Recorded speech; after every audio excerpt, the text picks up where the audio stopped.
Bendito Dios y Padre, te agradecemos por la bendición que nos das en esta noche, de traernos a tu casa y poder oír tu voz.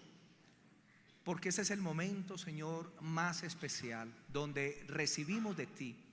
Te hemos dado a ti la gloria, la honra y la alabanza, pero ahora abrimos nuestros corazones para oír tu voz. Háblanos en esta noche, que salgamos ministrados y bendecidos de este lugar por el poder de tu palabra. En Cristo Jesús, amén y amén. Quiero que nos vamos para Primera de Samuel capítulo 1. Primera de Samuel capítulo 1. El tema de esta noche se titula Saliendo de la esterilidad espiritual. Saliendo de la esterilidad. Primera de Samuel capítulo 1, versículos del 1 al 8. Y pueden tener su Biblia separada ahí porque vamos a ir a otros pasajes, pero vamos a volver a este mismo capítulo. Primera de Samuel capítulo 1, versículos del 1 al 8. Hubo un varón de Ramatai de Sofín, del monte de Efraín, que se llamaba Elcana, hijo de Jeroán, hijo de Liu, hijo de Tou, hijo de Suf, efrateo. Y tenía él dos mujeres. El nombre de la una era Ana y el de la otra era Penina. Y Penina tenía dos hijos, mas Ana no los tenía. Y todos los años aquel varón subía de su ciudad para adorar y ofrecer sacrificios a Jehová de los ejércitos en Silo, donde estaban dos hijos de Eli, Ogni y Finnes, sacerdotes de Jehová. Y cuando llegaba el día en que Elcana ofrecía sacrificio, daba a Penina su mujer, a todos sus hijos y a todas sus hijas, a cada uno su parte. Pero a Ana daba una parte escogida, porque amaba a Ana, aunque Jehová no le había concedido el tener hijos. Y su rival la irritaba, digan conmigo, y su rival la irritaba, enojándola y entristeciéndola, porque Jehová no le había concedido tener hijos. Así hacía cada año. Cuando subía a la casa de Jehová, la irritaba así, por lo cual Ana lloraba y no comía. Y Elcana su marido dijo: Ana, ¿por qué lloras? ¿Por qué no comes? ¿Y por qué está afligido tu corazón? ¿No te soy yo mejor que 10 hijos? Amén y amén. Con esta enseñanza de esta noche, yo sé que se nos va a cambiar la mentalidad acerca de la percepción de ciertas pruebas que a veces llegan a nuestras vidas, o dificultades u adversidades, donde debemos aprender que no todas las cosas malas que llegan a nuestra vida vienen de parte de Satanás ni de los demonios, sino que en muchas ocasiones es Dios mismo el que se encuentra detrás de esas circunstancias. Y voy a tocar 4 puntos en esta enseñanza. Primer punto: los instrumentos ocultos de Dios. Los instrumentos ocultos de Dios. La mayor parte de las personas no se acercan a Dios hasta que están desesperadas. Y muchos de los que se encuentran en este lugar llegaron a Cristo porque llegaron a un momento crucial en sus vidas. Una crisis física, una crisis familiar, una crisis espiritual, y a causa de eso se acercaron a Dios. Por lo cual Dios muchas veces permite que se susciten ciertas situaciones o trae ciertas personas a nuestras vidas para que nos saquen de nuestra actitud de comodidad. Y a través de eso que Dios permite, nos arrojan a los brazos del Señor. Quiero que leamos Oseas capítulo 5, versículo 15. Oseas capítulo 5, el versículo 15. Oseas capítulo 5, el versículo 15 dice lo siguiente. Oseas 5:15. Andaré y volveré a mi lugar hasta que reconozcan su pecado y busquen mi rostro. En su angustia me buscarán. Digan conmigo: en su angustia me buscarán, que es lo que estamos haciendo. Que hay personas que si Dios no les aprieta la tuerca, que si Dios no permite tratos con ellos, esas personas nunca se hubieran acercado al Señor. En la historia que leímos ahorita encontramos un hombre llamado Elcana.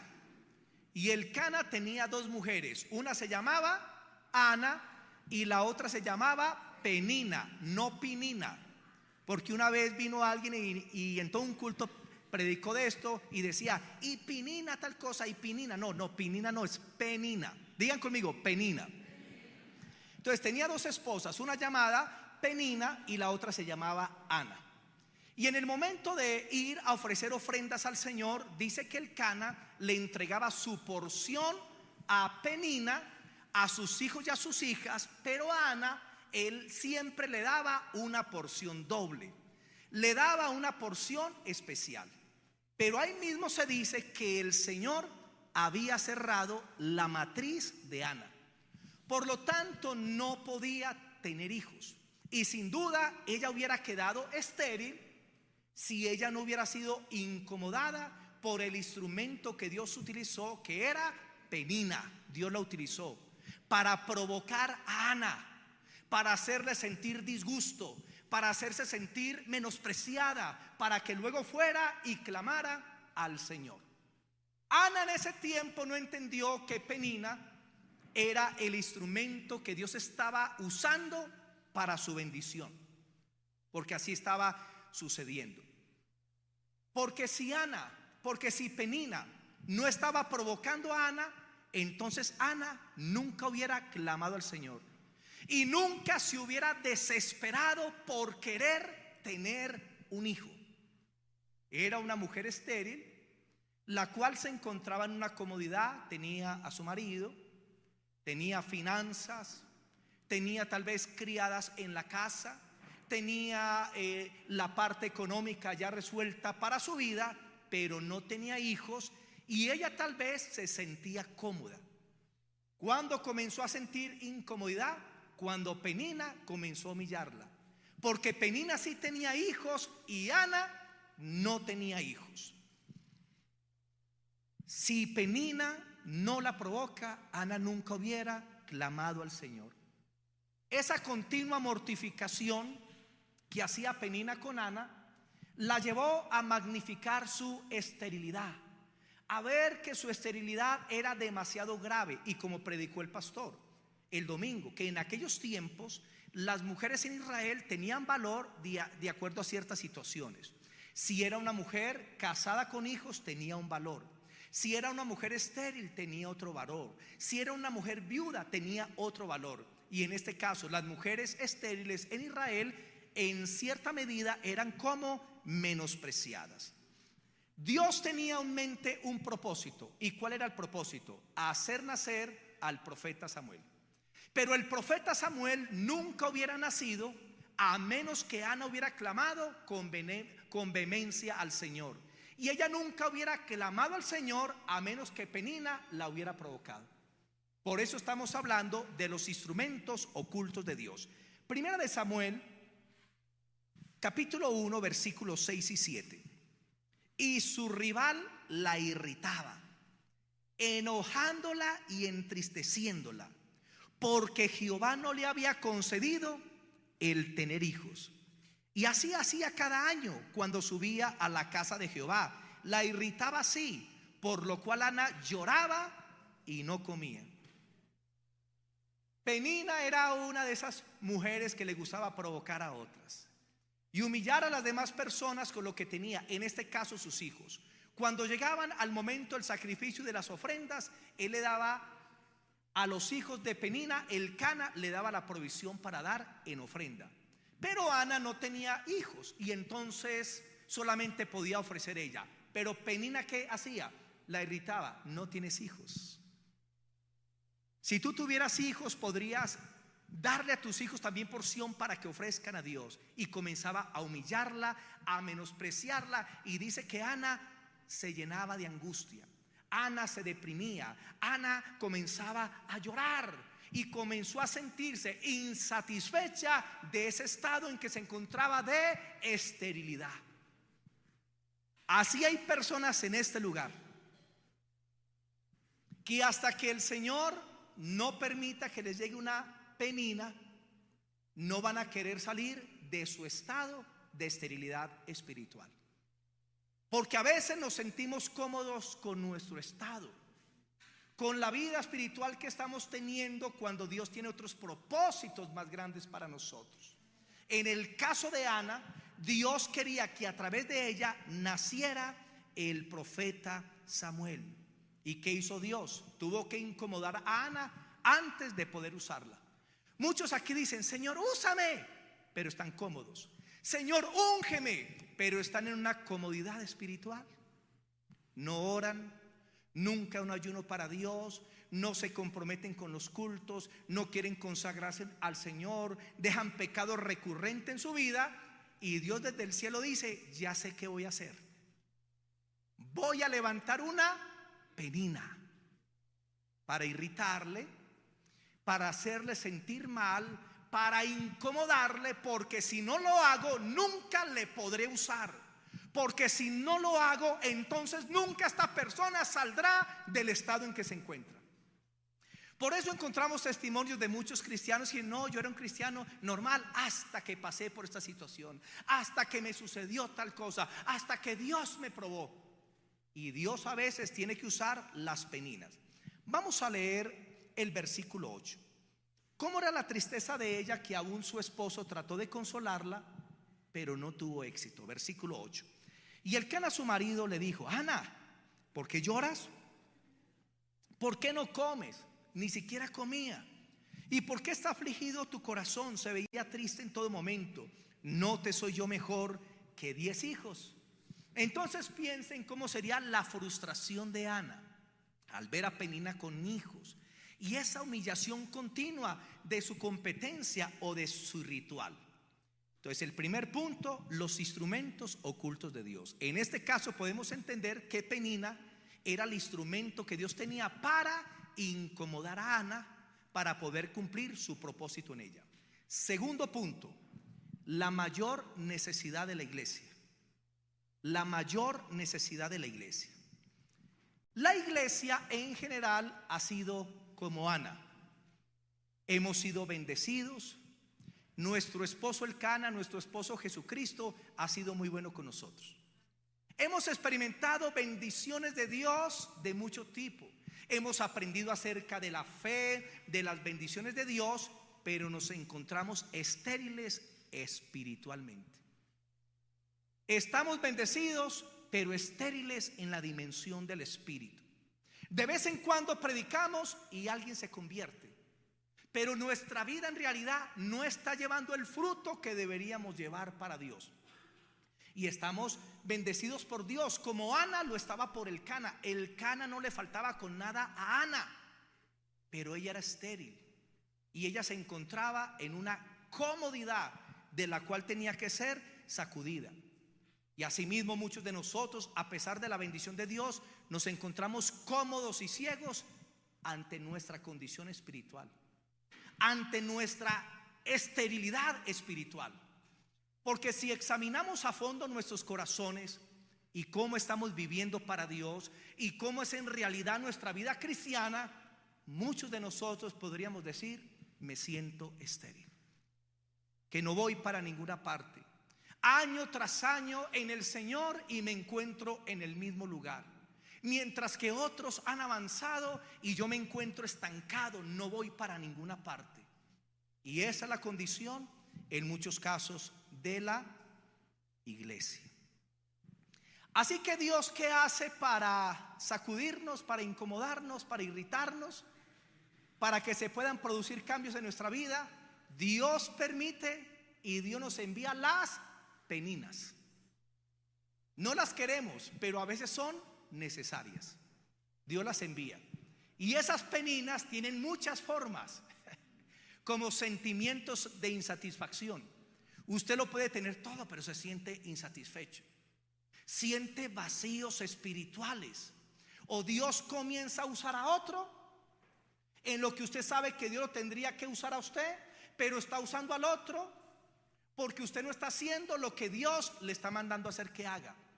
En otros casos, las peninas se levantan en forma de líderes políticos liberales, pro aborto, Entonces, cuando van a tratar de aprobar una ley en contra del aborto, ahí sí la iglesia despierta, ahí sí las iglesias se unen, los pastores se llaman al uno al otro, se hacen marchas, pero si no pasa eso, no hay unidad.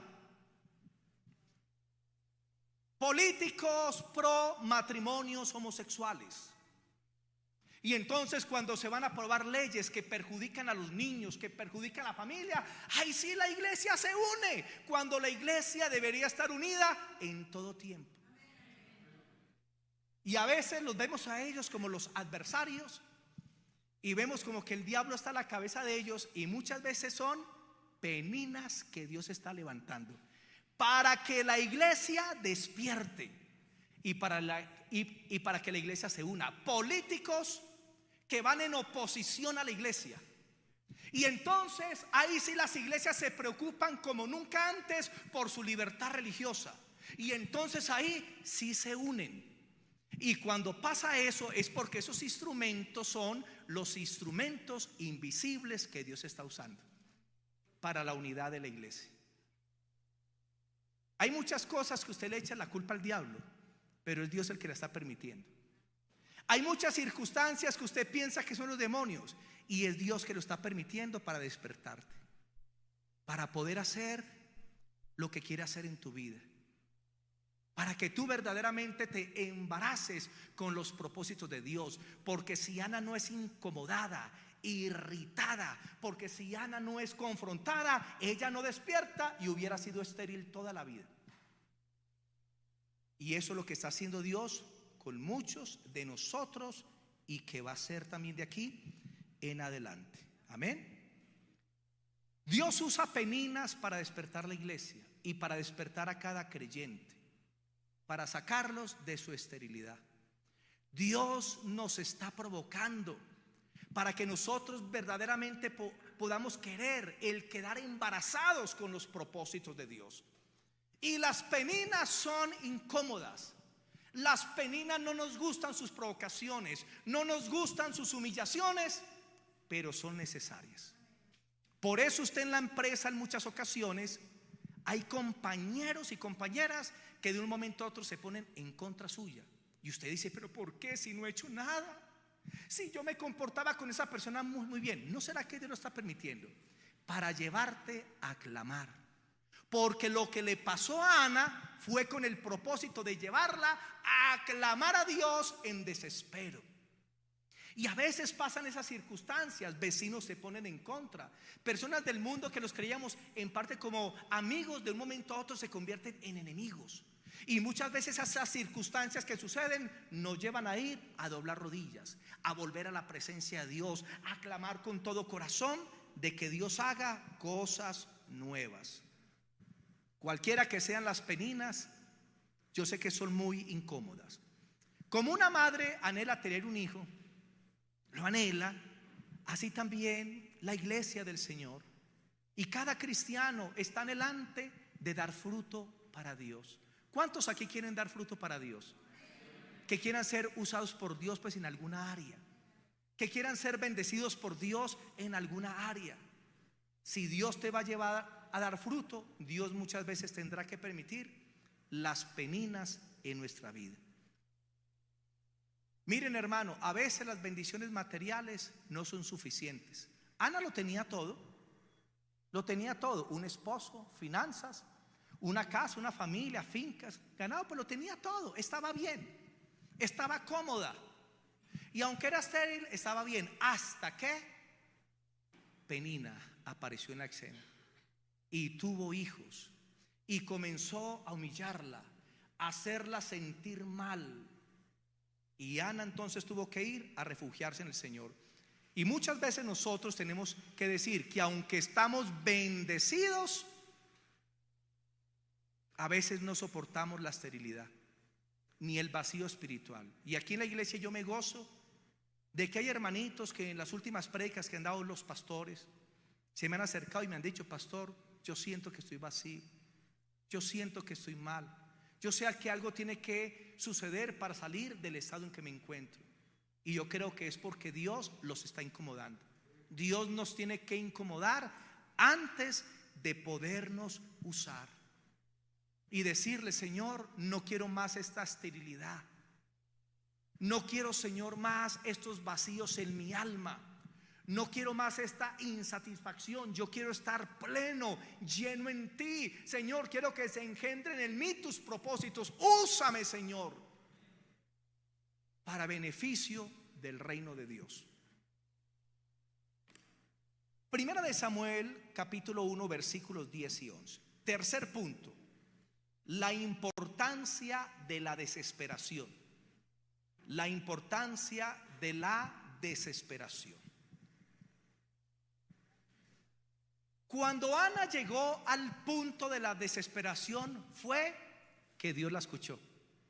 Lo repito: cuando Ana llegó al punto de la desesperación, ahí fue cuando Dios escuchó su oración. Primera de Samuel 1, versículos 10 y 11. Ella con amargura de alma oró a Jehová. ¿Cómo oró? Digan: con amargura de alma. Era un desespero. Con amargura de alma oró a Jehová y lloró abundantemente. No sé si usted se ha quebrantado en la presencia de Dios de esa manera. Yo en algunas ocasiones Dios me ha permitido hacerlo, y eso es la bendición más grande: ir uno a derramar el corazón delante del Señor. E hizo voto, compromiso, diciendo: Jehová de los ejércitos, si te dignares a mirar la aflicción de tu sierva, y te acordares de mí, y no te olvidares de tu sierva, sino que dieres a tu sierva un hijo varón, yo lo dedicaré a Jehová todos los días de mi vida, y no pasará navaja sobre su cabeza. Ella no dijo: Señor, qué rico tener un hijo. ¿Será que sí podré tener un hijo? No. Ella oró con toda su alma. Oró con tanta vehemencia que el sacerdote, el profeta de Dios, Elí, estaba ahí y la estaba observando, y ella no se dio cuenta. Y Elí pensó que porque ella estaba orando de esa forma, que no se escuchaban sus palabras, sino que se movía su boca y le veía la expresión del rostro, Elí pensó que estaba borracha y le dijo: suelta ya tu vino. Pensó que estaba ebria. Y entonces ya Ana vino y le explicó a Elí que era que estaba en aflicción de alma, porque ella quería tener un hijo y le estaba pidiendo un hijo al Señor. Versos 14 y 15. 14 y 15. Entonces le dijo Elí: ¿hasta cuándo estarás ebria? Digiere tu vino. Y Ana le respondió diciendo: no, Señor mío, yo soy una mujer atribulada de espíritu. No he bebido vino ni sidra, sino que he derramado mi alma delante de Jehová. Si estás en angustia, si estás en aflicción, si tienes una penina a tu lado, en tu casa, en el trabajo, en el estudio, en la iglesia, si hay una penina por ahí, ve a derramar tu corazón delante del Señor. Entrégale al Señor la tristeza, la amargura, el desespero, la frustración, el fracaso, la duda, la incredulidad. Entrégala a Dios, porque Dios está mirando tu oración.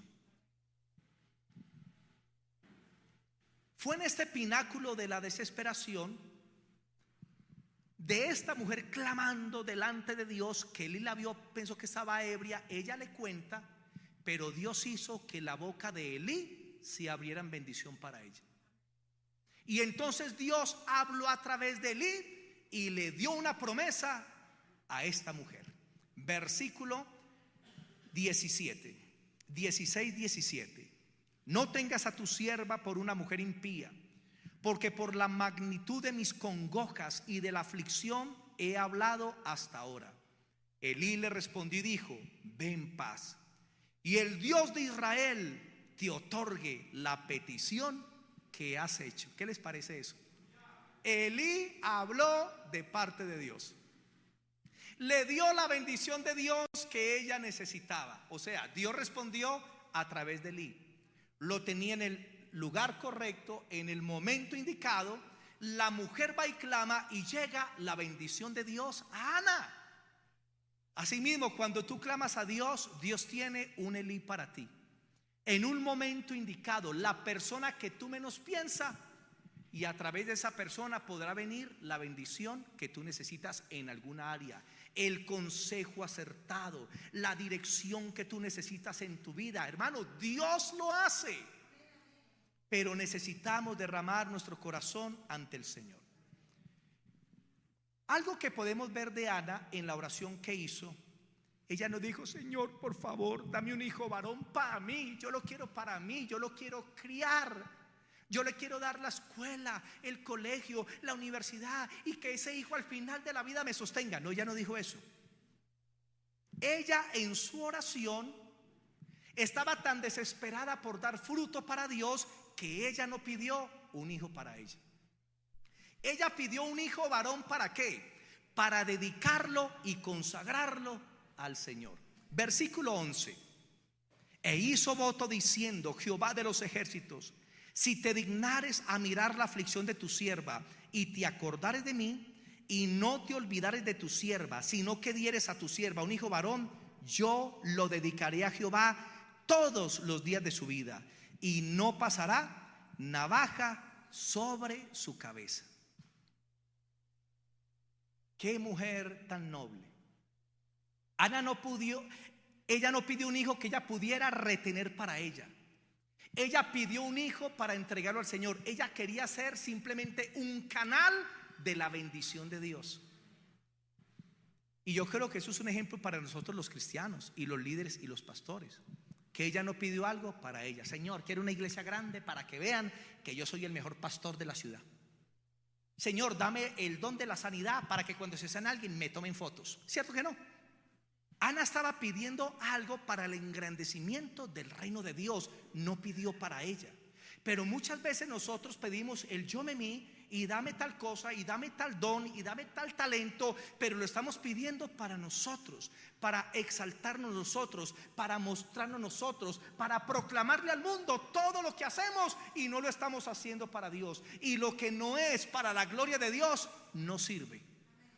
Ten cuidado con tus peticiones. Si tus peticiones no están siendo hechas para la gloria de Dios, hermano, tus peticiones no sirven.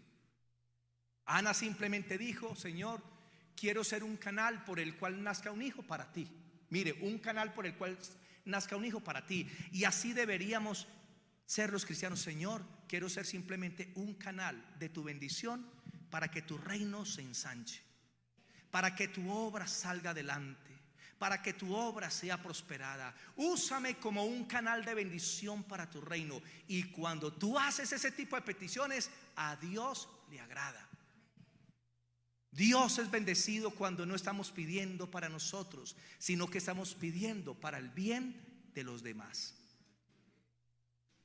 Dios recompensó la solicitud de Ana, y no solamente permitió que a través de ella naciera el profeta Samuel, uno de los más grandes profetas que se mencionan en la historia de Israel, sino que luego el Señor también le concedió a ella tener 5 hijos para ella.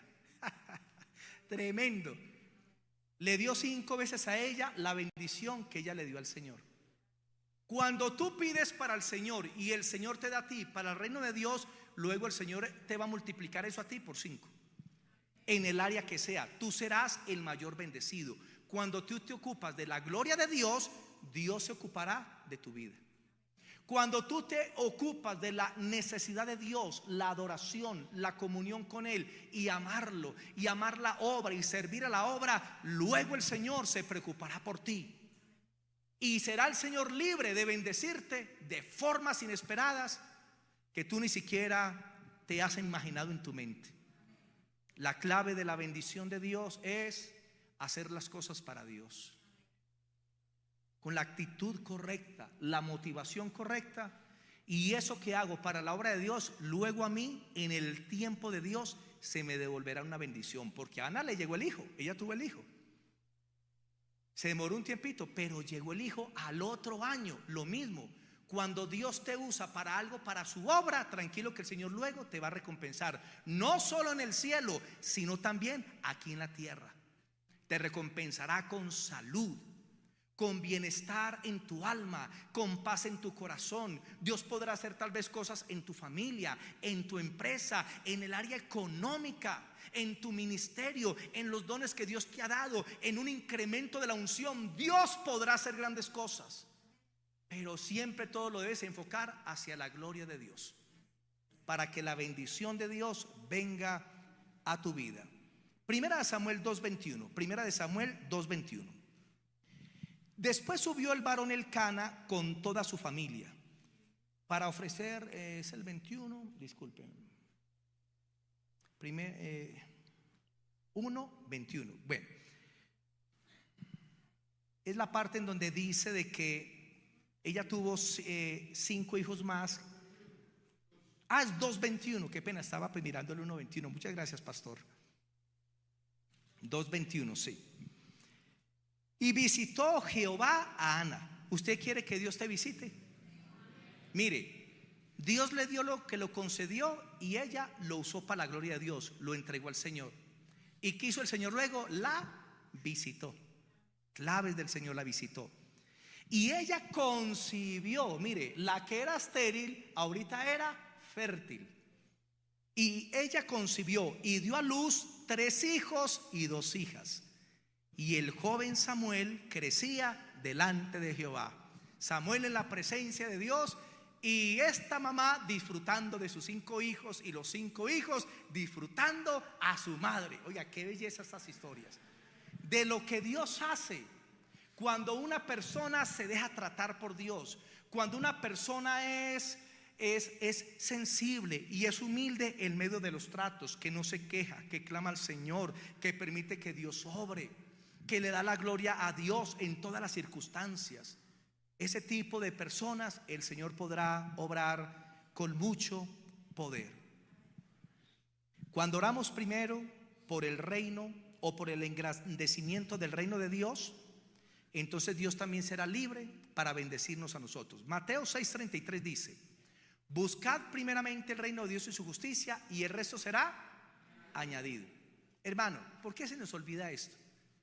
Porque a veces es tan fácil predicar esto: buscad primeramente el reino de Dios y las demás cosas serán añadidas. Pregunta: ¿por qué el resto de las cosas no están siendo añadidas?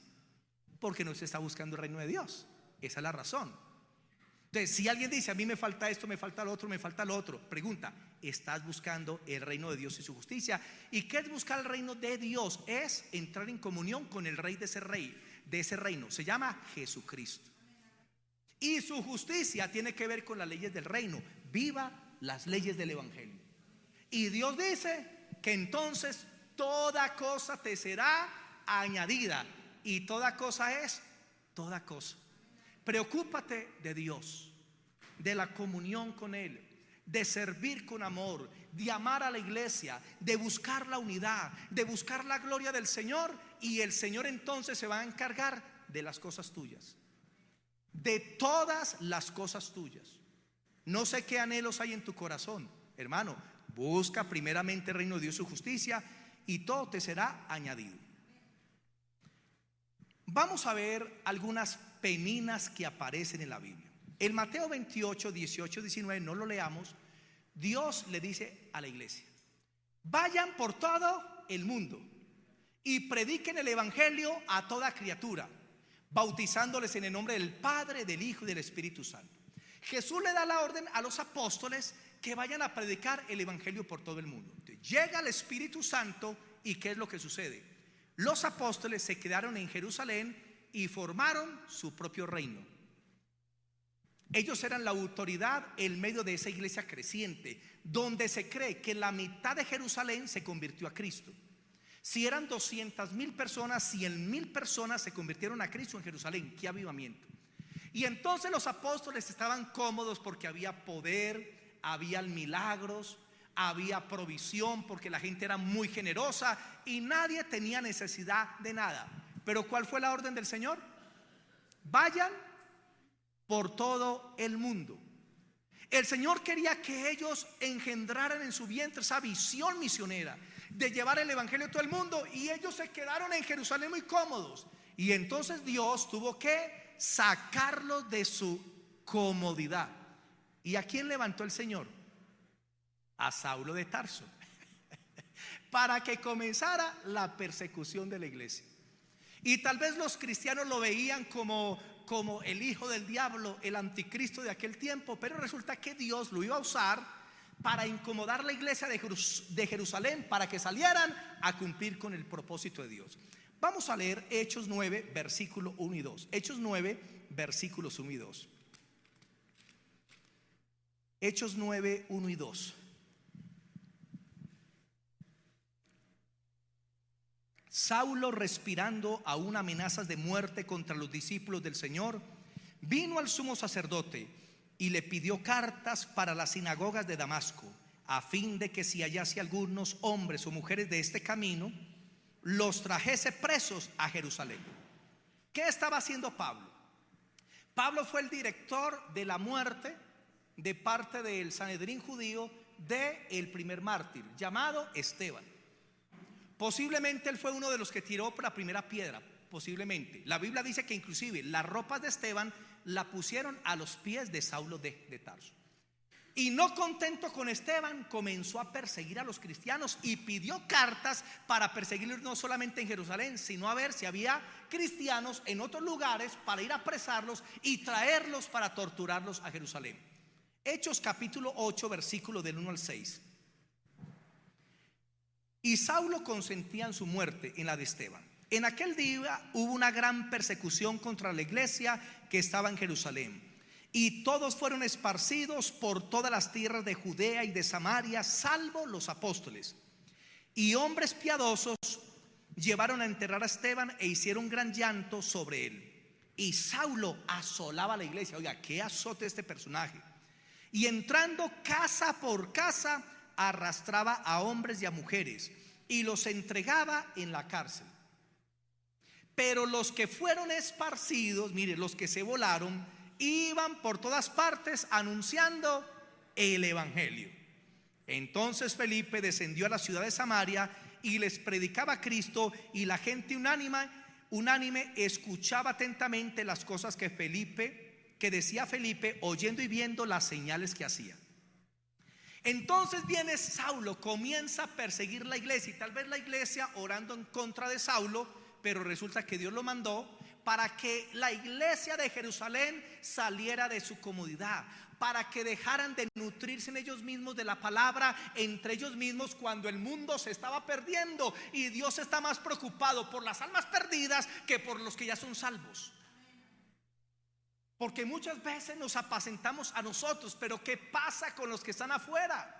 Y Dios a veces tiene que conmover, permitir cosas fuertes. ¿Para qué? Para que vayamos a predicar, para que vayamos por los perdidos. No es esperar que los perdidos lleguen a la iglesia, hay que ir por ellos. Aquí Dios traerá unos cuantos, pero la mayoría están afuera. Y dice que entonces los que salieron huyendo, salieron predicando por todas partes, y comenzó la salvación fuera de Jerusalén, en pueblos, aldeas, veredas. Y llega Felipe a los samaritanos y predica, y hay milagros, y le escuchan de una forma muy noble. Y dice que prácticamente toda Samaria se convirtió a Cristo, hermanos. Pero ellos tenían que salir. ¿Y cuántas veces no permite las peninas para que podamos cumplir los propósitos de Dios? David iba a ser el rey de Israel, pero a Dios no le servía David en su comodidad, pastoreando ovejitas con su papá, estando allá en el campo con las ovejas, sino que Dios tenía que pasarlo por un trato y le tenía que enseñar lo que era el respeto a la autoridad, la sumisión a la autoridad. Y Dios entonces le levantó una penina, le levantó al rey Saúl. Y ustedes saben que por cuanto David mató a Goliat y el pueblo exaltó a David, ya desde ahí se ensañó Saúl con David toda la vida. Y a David le tocó huir de Saúl por 13 años. Pero ¿quién estaba con David? Estaba Dios, a pesar de la persecución. Es más, si Dios no permite eso con Saúl, no tendríamos gran parte de los salmos de la Biblia, no tendríamos gran parte de la historia de los reyes, ni gran parte de la historia de crónicas que surgieron de eso que le sucedió a David. porque gran parte de los salmos de David era cuando estaba huyendo de Saúl, cuando estaba metido en las cuevas en medio de la depresión. Allá era donde deseaba la presencia de Dios y a veces quería morirse, pero en medio de ese clamor a Dios, Dios lo fortalecía y Dios permitió que esa penina lo persiguiera de tal manera que hasta David terminó viviendo con sus enemigos, con los filisteos. ¿Qué le parece? Tremendo, tremendo. Pero luego ya sabemos, Saúl fue a la guerra, lo mataron, mandan a llamar a David y ahí se convirtió en el rey de Israel, el dulce cantor de Israel. Pero qué tal que Dios no le levante esa penina. Otro caso fue José, que fue rey de Egipto. José era un niño consentido, mimado de su padre, le hizo una túnica de colores para diferenciarlo de sus hermanos. Estaba comodín. Cualquier cosa que hacían sus hermanos, él era el chismoso. Papá, Rubén esto, papá, Simeón tal cosa. Y sus hermanos le tenían envidia. Y luego Dios le muestra a José que tenía propósitos con él y le da unos sueños. Y él va y se los cuenta a sus hermanos que lo envidiaban y más envidia le cogieron. Entonces se levantó esa penina, 10 hermanos que le tenían bronca, que trataron primero de matarlo. Lo salvó Rubén, que dijo: no lo hagan. Luego lo meten a una fosa y lo venden como esclavo pues para Egipto. Miren la penina de José, sus propios hermanos. No sé si aquí tú tengas peninas en tu casa, tus propios hermanos, tus padres, tus hijos, tus abuelos en contra tuya por el evangelio. Si tú eres fiel, Dios va a hacer que ellos más adelante se vuelvan al Señor, pero tú tienes que pagar el precio, porque Dios te está tratando, Dios está obrando en tu vida. Y sabemos que llega donde Potifar y saben todo lo que le pasó. Le levanta otra penina, la esposa de Potifar, que se obsesionó con José y comenzó a codiciarlo y no se quiso acostar, y entonces lo metió por violador y se fue para la cárcel. Tremendo. Pero de la cárcel pasó a ser el segundo más importante de todo el mundo y salvó el mundo de la hambruna por causa de esas peninas. Mire, tal vez cuando las peninas están, usted no lo entiende, pero lo entenderá después. Cuando mire hacia atrás, usted dirá: ay, fue Dios. Ay, ya entendí, Señor. Señor, claro, con razón tenía que pasar por esto. Porque lo que Dios permite hoy en día es porque más adelante será de bendición para tu vida, de formación de tu carácter. Podrás hacer cosas grandes para el Señor. Así que disfrutemos la temporada que estamos viviendo. No sé en qué temporada te encuentras, pero disfruta las temporadas de Dios. Y así podríamos hablar de muchos otros casos en la Biblia. El Señor Jesucristo tuvo peninas, y muchas. Los fariseos, los saduceos, los sacerdotes, sus propios hermanos en la casa. O sea, busquen, hermano, tuvo peninas por todo lado. Pero esas peninas lo perfeccionaron para Dios en la obediencia. Y fue el Hijo perfectamente obediente que llegó a la cruz, y ahora por su obediencia nosotros hemos sido justificados, probado en todo, mas sin pecado. Amén.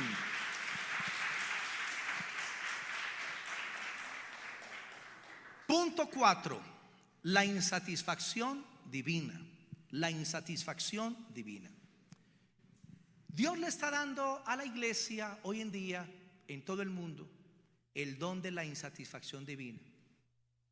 Muchos cristianos que están viniendo a las iglesias se sienten secos y vacíos, se sienten insatisfechos espiritualmente, están sintiendo que hay algo más para ellos, están sintiendo ese sequedal, están sintiendo esa esterilidad, pero también están a la expectativa porque saben que Dios va a hacer algo. Saben que Dios va a hacer algo. ¿Cómo lo va a hacer? No sabemos, pero Dios lo va a hacer. Y si tú te encuentras en esa situación, el Señor en esta noche va a comenzar a avivar tu espíritu. Te va a permitir comprender muchas cosas por las que has pasado. Dios no puede darnos más hasta que nosotros no podamos ver nuestra verdadera condición espiritual. ¿Usted quiere más unción? Mire primero cómo está espiritualmente. ¿Usted quiere que Dios lo bendiga más económicamente? Mire pues verdaderamente cómo está espiritualmente. ¿Usted quiere que Dios te use en un talento, en un don, en la alabanza? Mírate cómo estás verdaderamente espiritual con Dios. Porque hasta que no veas tu estado espiritual, entonces Dios no podrá darte lo que te quiere dar. Primero tiene que haber un clamor. ¿Qué hizo Ana en medio de la insatisfacción, de la tristeza? Clamó al Señor. Y pongo algunos ejemplos. Hasta que los hijos de Israel, en medio de su situación tan difícil en Egipto, no clamaron a Dios, el Señor no les levantó un libertador. Veamos Éxodo 3:9. Éxodo capítulo 3, el versículo 9. Éxodo 3:9. Dice 3:9: el clamor pues de los hijos de Israel ha venido delante de mí, y también he visto la opresión con que los egipcios los oprimen. ¿Cuándo levantó Dios a Moisés? Cuando los hijos de Israel comenzaron a clamar por su aflicción. Nosotros necesitamos clamar por nuestra esterilidad. Necesitamos clamar por el estado en que se encuentra nuestro corazón. Necesitamos clamar por ese despertar espiritual. Necesitamos salir de esos paradigmas que tenemos en nuestra mente que no nos dejan avanzar. Y fue hasta que los hijos de Israel clamaron a Dios que Dios los libertó.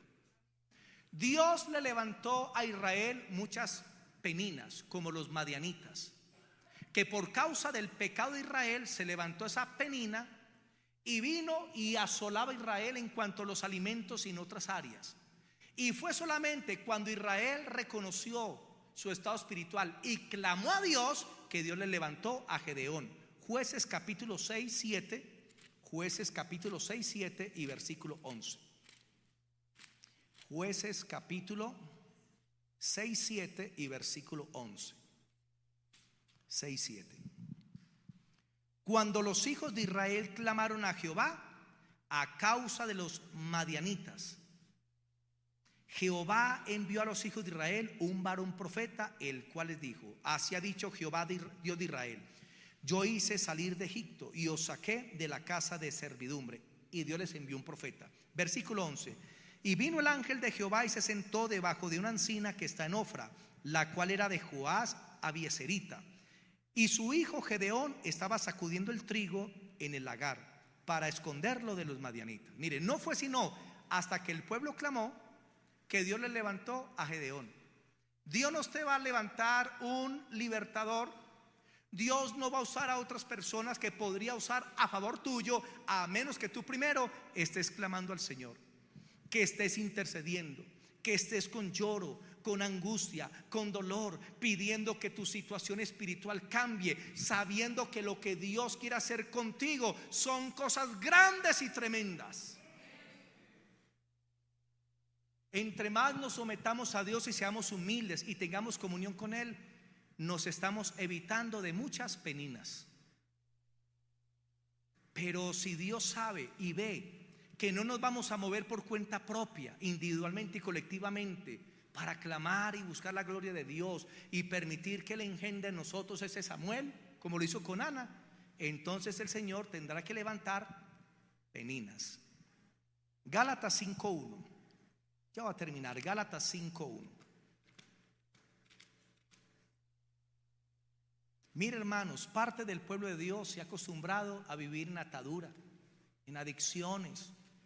Parte del pueblo de Dios fuman, toman licor y hasta se embriagan.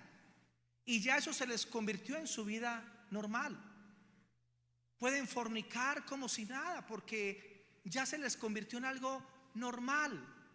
Y se han enseñado a vivir una vida cristiana en ataduras, una vida cristiana en esos yugos, en esa esclavitud, cuando el Señor les quiere hacer libres. Gálatas 5:1 dice, 5:1: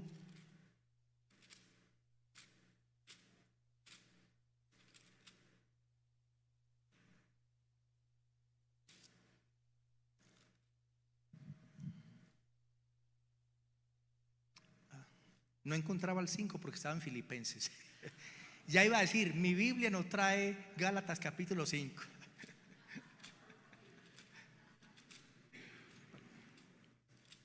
Y yo estaba asustado, pero ¿qué pasó acá? Gálatas 5 versículo 1 dice: hermanos, No, es 5:1.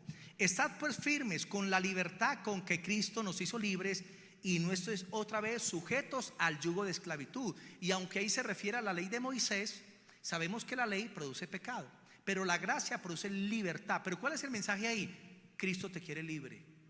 Él no quiere más adicciones en tu vida de ninguna clase. Él te quiere ver libre espiritualmente para orar, para danzar, para buscar su gloria, para bendecir su nombre, libre para dar, libre para cumplir con su propósito. No nos contentemos con una vida cristiana donde estamos llenos de ataduras, adictos al internet, adictos al celular, adictos a tantas cosas, donde nos duele sacar un tiempo de media hora diaria para estar en comunión con Dios, pero tenemos tiempo para tanto entretenimiento. Y Dios está diciendo: quiero que seas libre. Termino con Isaías 54, versículos del 1 al 3. Isaías 54, del 1 al 3. El pueblo nunca debería estar contento con ataduras. El pueblo nunca debería estar contento con la esterilidad espiritual. Isaías 54. Isaías 54,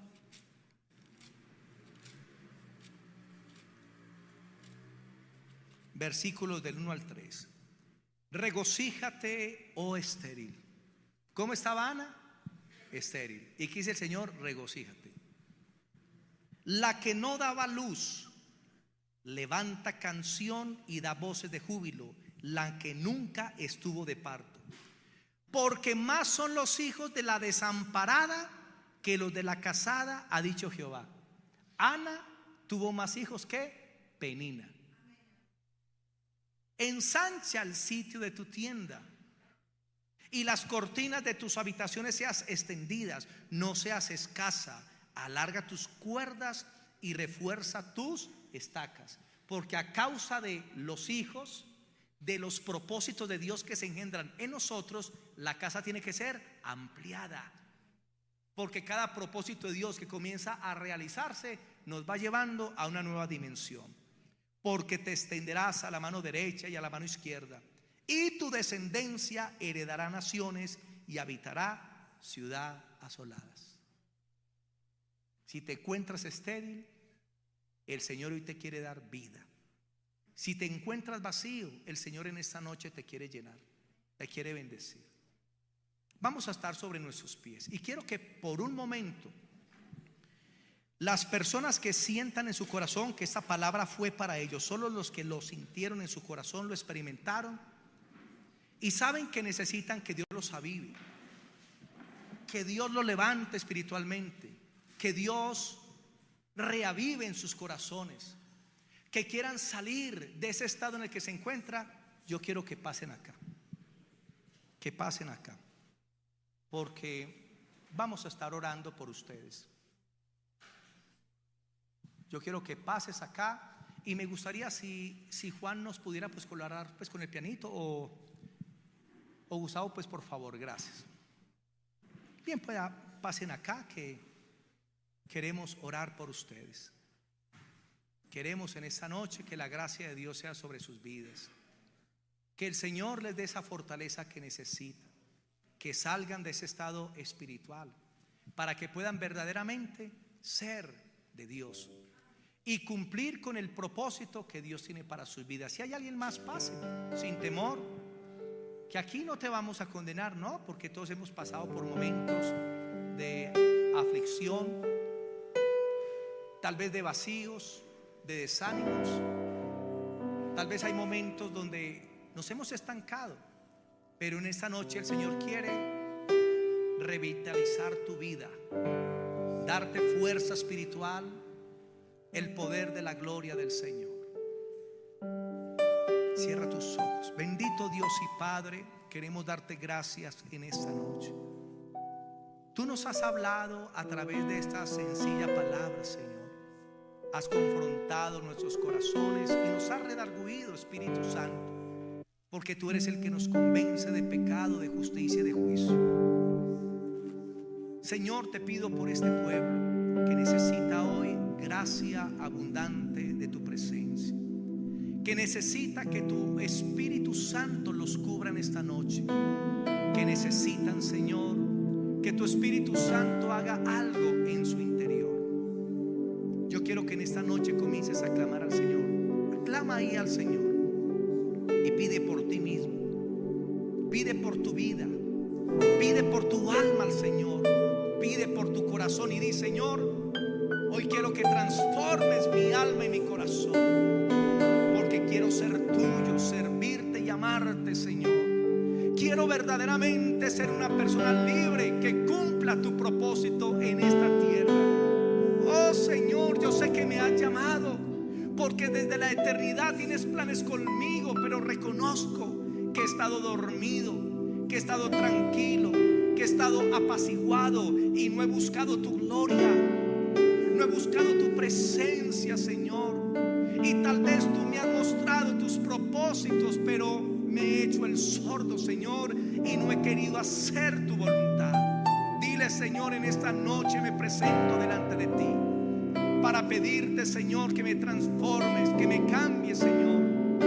Oh Señor, avívame en mi interior. No quiero morir espiritualmente, quiero andar en esa vida del Espíritu. No quiero vicios en mi vida, ni ataduras, ni pecado. Quiero vivir en la libertad que Cristo me ha hecho libre. En el nombre de Jesús, Señor, avívame. En el nombre de Jesús, Señor, cámbiame. En el nombre de Jesús, Señor, restáurame, porque necesito de ti mucho más. Oh, mi hermano, ora ahí al Señor sin temor. Ora, clama al Señor, porque el Señor hará una obra nueva en tu vida. Porque yo te he llamado, dice el Señor, desde tiempo atrás. Porque mis propósitos son grandes contigo y he estado avivando tu corazón. Y tú has estado sintiendo cosas especiales en tu vida. Y ese es el resultado de mi gracia. Porque la actitud de tu corazón ha sido como la de un niño que viene en humildad a recibir de mí. Y yo te estoy dando mi paz, te estoy dando mi plenitud, te dice el Señor.